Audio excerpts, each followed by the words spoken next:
జై శ్రీరామ్. అందరికీ నమస్కారం. Welcome to Tokaredu channel. రామనామము చాలా పవిత్రమైనది. శ్రీరామ అనుగ్రహానికి మించిన అదృష్టం ఏమీ ఉండదు. ఒక అద్భుత ఘట్టం అయోధ్యలో రామాలయం బాలరాముడు కొలువుదేరడం. దీనికి కారకులైన ఎందరో మహానుభావులు. అందరికీ వందనాలు. జై శ్రీరామ్, జై శ్రీరామ్, జై శ్రీరామ్, జై శ్రీరామ్, జై శ్రీరామ్, జై శ్రీరామ్, జై శ్రీరామ్, జై శ్రీరామ్, జై శ్రీరామ్.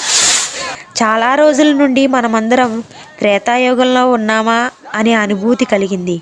రామాక్షతలను పంచడం, రంగురంగుల ముగ్గులు, దీపాలు, పూజలు, రామనామ జపం, శోభాయాత్రలు అంతా ఒక పండగ వాతావరణం ప్రతి ఒక్కరిలో ఎంతో ఉత్సాహాన్ని నింపింది. జయ రామ జయ జయ రామ, శ్రీరామ జయ రామ జయ జయ రామ.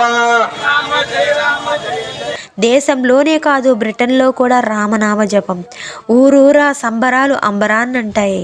మన తూర్పుగోదావరి జిల్లా అనపర్తి గ్రామంలో రామస్తూపం అధ్యక్షులు శ్రీ సత్తి బుల్లిరెడ్డి గారు తదితరులు, శ్రీ వీరుళ్ళమ్మ తల్లి ఆలయ కమిటీ వారు, ఓం శక్తి సత్సంగ సభ్యులు, అధ్యక్షులు గురుభవాని శ్రీ మేడపాటి వెంకటరమణారెడ్డి గారు మరియు భక్త బృందముతో కలిసి శ్రీ కర్రి శ్రీనివాసరెడ్డి గారు వారి ధర్మపత్ని అరుణ గారు దంపతుల చేతుల మీదుగా పూర్ణ కుంభంతో రామస్తూపం వద్ద నుండి గ్రామమంతా రామనామ సంకీర్తన చేస్తూ శోభాయాత్రను నిర్వహించారు. మనం జీవించి ఉన్నప్పుడే అయోధ్య రాముని విగ్రహ ప్రతిష్టాపన మన అదృష్టం, మన పూర్వజన్మ సుకృతం. లాయర్ శ్రీ కె పరాశరన్ గారు, తులసీపీఠం వ్యవస్థాపకులు జగద్గురువులు శ్రీ రాంభద్రాచార్యుల వారు, ఉత్తరప్రదేశ్ ముఖ్యమంత్రి శ్రీ ఆదిత్యనాథ్ యోగిజీ, మన ప్రియతమ ప్రధానమంత్రి శ్రీ నరేంద్ర మోదీ గారు, మరెందరో మహానుభావుల కృషి శ్రమల ఫలితం బాలరాముని ప్రతిష్టాపన. జై శ్రీరామ్, జై శ్రీరామ్, జై శ్రీరామ్, జై శ్రీరామ్.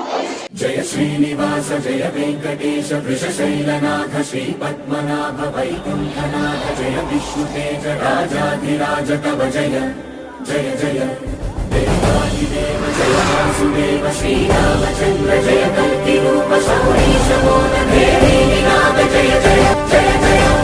40 రోజులు దీర్ఘంగా అయోధ్య కేసులో వాదించి అయోధ్య బాలరాముని విగ్రహ ప్రతిష్టాపనకు ముఖ్య కారకులైన వారు శ్రీ కె పరాశరన్ గారు, పద్మభూషణ గ్రహీత.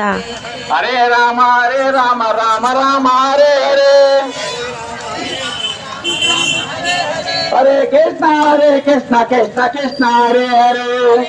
వికలాంగుల విశ్వవిద్యాలయ స్థాపకులు, తులసీపీఠ వ్యవస్థాపకులు, జగద్గురువులు శ్రీ రాంభద్రాచార్యుల వారు.